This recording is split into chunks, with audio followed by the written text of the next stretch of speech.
Well, obviously, Houston is probably the largest OT center in the world, I would say, outside of, some places, but OT is massive here. It has been for a very long time. So we've always had an OT track at HOU.SEC.CON for about 5 or 6 years now.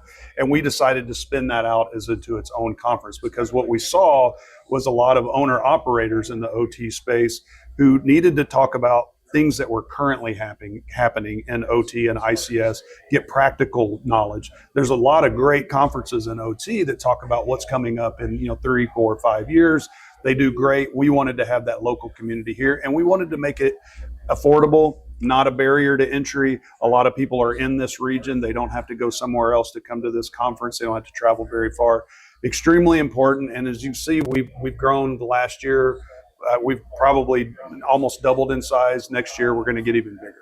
Absolutely. I've seen the growth happen over the last 2 years that I've been traveling down to Houston. Now that I live here, it's a great energy and great environment to be in. Last year, when we moved from being in the hotel environment to now to the George L. Brown Center, what do you expect to happen for the OT group? It looks like it's very packed in a lot of the presentations that you're giving. What do you think is going to happen? Are we still going to host it here next year for the OT, or do you have visions on doubling in size next year and being able to move it to a bigger venue? We're absolutely going to have to move it to a bigger venue. We started here years ago at HOU.SEC.CON. We're in our second and third year, and we outgrew this space. Love the space, great location of town. It's just not built for the larger conferences. So we're definitely going to have to move. We've got some grand plans to try to double it, get even bigger and bigger and bigger.